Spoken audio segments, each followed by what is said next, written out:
Hey folks! Welcome back to Let's Play Jade Cocoon.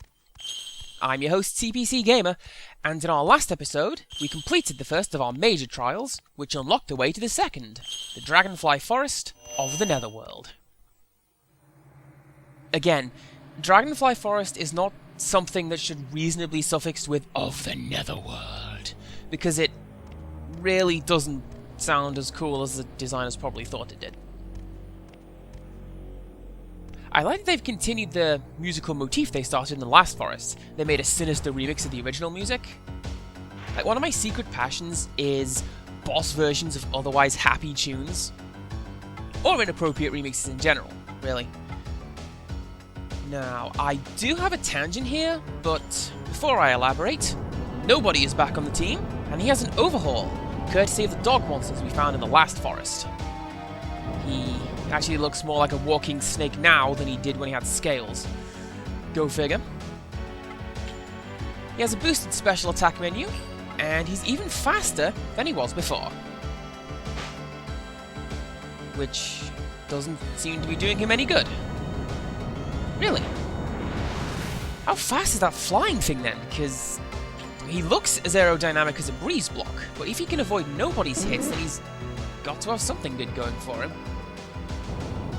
Now, if he gets 2 turns here, we'll know that he's not to be taken lightly. Alright, we're fine for now. But I am going to let Lionel do some of the heavy lifting here. Because this guy's pretty mean, despite having a really dopey design. He looks like he gave wings to Pac-Man or something. Anyhow, inappropriate remixes. There's one called In the Darkness Lies, which is a remix of, I think it's Mad Monster Mansion from Banjo-Kazooie. Now, the original one is a cheerful and bouncy 2-step tune, the kind of thing you'd hear in like a Looney Tunes Halloween special or Scooby-Doo or whatever. And you know what? Given how that guy gave me the runaround, I'll allow that.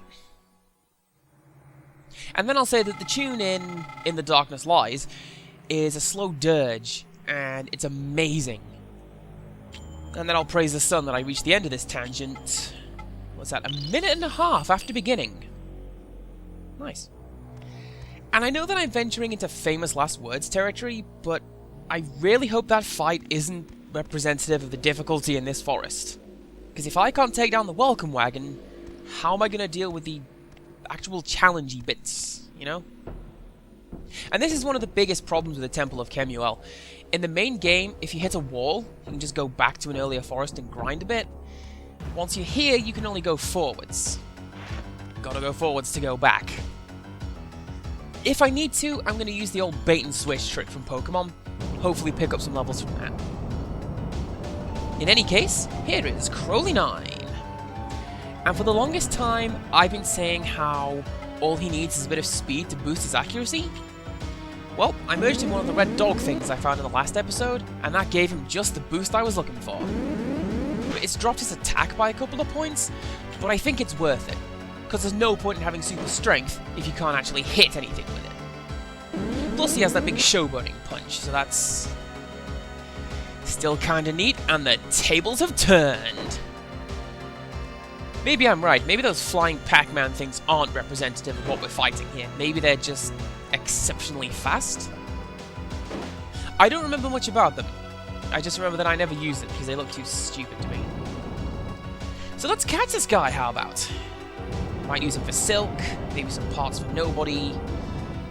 He doesn't seem to be particularly fast, especially if Crowley can outmaneuver him, but he might have some interesting abilities. Maybe he just has a really bloody good recipe for Kreplach, and that's okay, because that's... Oh, he doesn't like it! He's fighting and he wants out! Yeah! Can-do spirit is no match for some kid with a flute, apparently. Ooh, some kid with a flute who just got a level. And a promotion? Heck yeah! I am now a hero. Flute Hero. One of the most underrated games on the Dreamcast. I'm gonna KO this guy. Whoa! I expected I'd get some good EXP out of that, but I didn't expect an entire level. That will do just fine. Especially since Crowley's going to be the star of the show when it comes to the Wind Boss. And looking at the menu, maybe the reason that nobody had issues at the start of the forest is because he's actually a couple of levels behind everyone else. It makes sense, since he spent the whole of the Moth Forest and the second Beetle Forest sitting on the bench. Such is the problem with locking your team down for parts of the game, then giving them a type disadvantage. I can't even begin to claim I know you or what you do, so this is going to go swimmingly. Ah, excellent. The fact that there's two of them means it'll be easier for nobody to get some levels out of this. Especially since they're around the same level as he is. Oh, nice! Do you hear that? I forget if I mentioned, every time Levant gains a job rank, he changes a specific pattern of the tune that he plays on his flute. Like, it's a neat shorthand way of saying, you are getting better at this, you know?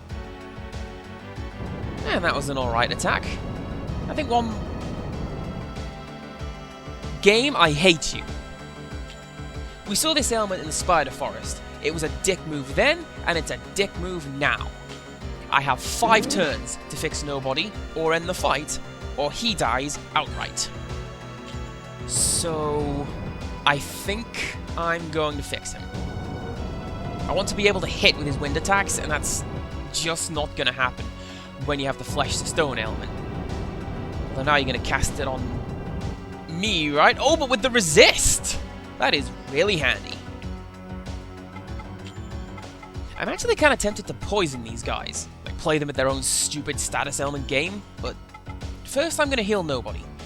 If anybody accidentally KOs one of these guys, I want it to be him. Now, using healing items is only a temporary fix. Like most RPGs, the enemy can just cast the spell again and the problem starts over, as you've seen. The only way to deal... Okay, wow, nobody has 0 mana, so let's fix that before we send him back out, shall we? Anyway, the only way to overcome status ailments is to give your minions an immunity to the elements by giving them the spell that causes it. So in this case, Trish is going to gain an immunity to flesh to stone, which is going to be useful, especially if these guys are going to keep showing up in the forest, or if the stone element keeps cropping up. I think I'm going to try and KO both of these guys, or one of them so I can catch the other. I mean, Levant's got 3 turns left before he dies, and I'd sooner not waste that with healing or defending if I can help it. Oh, for crying out loud! You know, I want to see a system in RPGs where you use a curing item and it has a lasting effect. So here, you'd use the Valerian powder and you get an immunity to the stone element for a couple of turns, just to stop this very scenario.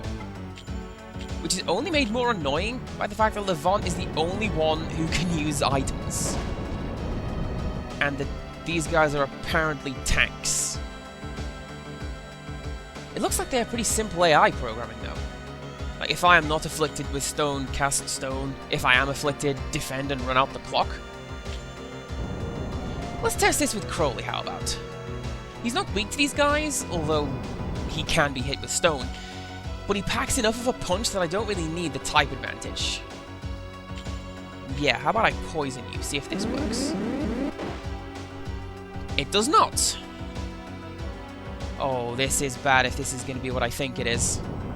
Like, more than half my team is on the brink of death, and I haven't done equivalent damage to the enemy. I suppose you have to hand it to them on a technical standpoint, because this is a really clever gimmick build. Magic won't hurt them, and they're set to reduce physical damage as much as they can, while being exceptionally annoying about it. But look at that! How am I supposed to hit these guys? I'm going to use fire magic is what I'm going to do. As you've seen, it won't hurt as much, but hopefully I can nudge him into the red, so I can have Levant make the catch. And then I can bravely run away, because forget trying to catch the second guy. Yeah, these guys seem to be programmed to not attack and just lame it out. That's pretty clever for a horrendous dick move. Alright, first things first, cure the stone status. I know these guys will turn around and inflict it again, but it will reset the clock, give me another 5 turns to finish things. Hopefully I don't need 5 turns, and I can do this in 2. Depends on if I can catch that guy, and if I can escape from the other. I mean, I never understood the concept of not escaping from certain battles in games like this, you know? Because clearly these guys do not want to fight me. If I choose to run away, that should be an automatic escape, and there's no reason it should be any different. I mean, it actively hasn't been attacking me, which is unfortunate, because I kinda want to see how something that dopey looking can properly attack. Okay, please work. Don't fight it. I can't deal with this right now. It's one of the saddest, most depressing things I've ever said. How defeated did I sound right now? Jeez. Now, I'm going to try and beat this guy. He's given me a big enough run for my money that I think I can get a decent reward from him. Although, just throwing this card on the table, I will bug out at the first sign of trouble. But I should be okay. I have 5 turns before I die. Catching the first monster took 1, healing nobody will take 1. 3 turns left to make my escape. Welcome to Basic Mathematics with CPC Gamer. It's a bit of a letdown that we don't have much in the way of mana. I wonder, does defending get you some back? It doesn't look like it. That's a shame, so unless I get really lucky, this is going to end in a retreat. Not the kind with towels and massages, the kind where I run away with my tail between my legs. But that's okay, because there's no penalty for running away. And I'll be doubly okay because I already caught the first guy, so we'll get some experience and have a really good set of parts for Trish. Wait, did I design this character? Because whenever I'm given a system like Gurks or Phaser Rip or whatever, I like to make the lethal gag characters, or the ones that don't make any sense. Kind of a depressing thing, my longest standing D&D character was a zombie bard, and her name was Peaches. And because she was a zombie, she couldn't properly talk, but the rules didn't say that she couldn't be a bard, so I just ran with it. And she just stood at the back growling incoherently, and everybody got huge stat boosts from it. It was glorious. And I wrote her up because my GM killed off my previous guy, who was a barbarian bard. He was basically just James Hetfield. Like, if I can find a way to hilariously exploit a system, I will, because I love doing it. Back to the game, where was that fight taking place, and what did I escape from? Oh, now I remember this bit. If this is anything like the last forest, I have to do the same things now that I did the first time through, so I'm going this way. There'll be a boss fight to the north, treasure to the east. Assuming I can get there without getting ambushed. Oh, and it is an ambush. That's a fine way to start the fight. Why do these guys even have Chase AI? They clearly don't want to fight me, so why would they make the effort to jump me? I don't want to fight them, so off I go! Thank you guys shouting at me in the comments halfway through that first fight. I felt your frustration and followed your advice. Although the game disagrees, so nobody, you're up. Hopefully we can make a dent in these guys' health before we get curb stomped again. I suppose it makes sense if you can't run from these guys. The whole point is they're super fast, and they slow you down as a tactic. I imagine escape works using the speed stat. That's what I assign it to anyway. And that is a decent enough start to the fight. Especially if it's going to miss. So watch it fall apart once we start turning to stone. There it is. But as much as I dislike the status effect, I like the idea behind it. It's basically Doom from Final Fantasy, but with some kind of justification. Nice.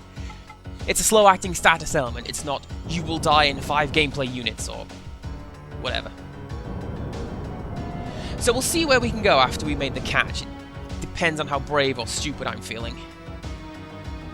Oh, yeah, something else I like about the Flesh to Stone element, your character model slowly turns completely grey. Like the other 2 status elements do their own thing too. Poison turns you green, and when you fall asleep, the actual character model changes, so it looks like they've dozed off. I mean, sleep clearly has the most work put into it, because every single body type has its own sleeping stance. And this has gone remarkably better than the first time I did this fight. I'm still not entirely confident I'm going to come out of this one in any way that could be described as being on top, but I'm doing better than bad, and that's the best you can hope for sometimes, you know? So let's do the usual routine. Reset the stone clock on myself, heal nobody, hope you can finish this guy without dying. At the very least, I know that I'm not going to get attacked while I do this. There is nothing worse in this game than trying to heal up your team while you yourself take a kicking. Especially since I'm trying to make this look good for you guys. I did say trying. I didn't say succeeding. Alright, last round, and we're back in action. For precisely one turn, before this monster recasts stone on nobody, and the curse begins anew. I should be okay. I've got 2 turns left before I die, so hopefully something serendipitous will happen that means everything turns out well. I don't like that I'm coming into this with him defending, however. Nobody's opening attack is going to be weaker for it, but on the other hand, what can you do? If I wait a turn, I'll get hit with stone again, and then I'm guaranteed to miss the mark. So, come on, stop hiding and hit me, fella. There you go. You know, I'm beginning to think that I'm outclassed here. You might not be able to tell this, because I'm probably going to get all of this recorded and processed before uploading, but I didn't take a break between the last video and this one. Like, I didn't do any leveling or team building, I just beat the fire boss, jumped right into Dragonfly Forest. Assuming I left both of these fights in, which I probably will because I've talked throughout, I'm not doing particularly well against these guys. This time better than last time, but that's because I've got lucky. Although, admittedly, I'm in a position now where I've just proved myself wrong. I mean, I'm still going to head back to the temple and actually improve my team somewhat, because I don't want the videos to grind to a halt. It's not much fun to watch me bashing my head against the walls in Dark Souls. And Levant is not looking great. Like, not just because of the stone. The lack of colours making his model look all blocky. I mean, I know I only said it about a minute ago, but I don't know how many turns I have left before I turn to stone. Hopefully enough to catch this guy. Forget healing. It's all or nothing now. Yeah, when I was a teenager, I could never recognize the last stage of the stone status. I'd always go, yeah, he's not going to get any more washed out than this, but yeah, this looks pretty grim. Thus, looping right the way back around to my original point, I'm outclassed and I'm going to head home to improve before I try exploring again. Besides, got a couple of these rock guys in my inventory. Can use them with Trish, and it'll be great. You know, I will never understand the idea behind status elements going away at the end of a fight like in this game. I suppose the monster's power has been depleted and so have his attacks. That's my best guess. Alright, there should be a treasure chest behind one of these guys? Oh, forget that. I'm going to move on. Hell did you come from? And are you chasing me now? Well, screw both of y'all. I'm going back to the temple, and we'll be back in the next episode. I'm going to get some work done off-camera, so join us next time for a boosted team with better levels, and until next time, goodbye!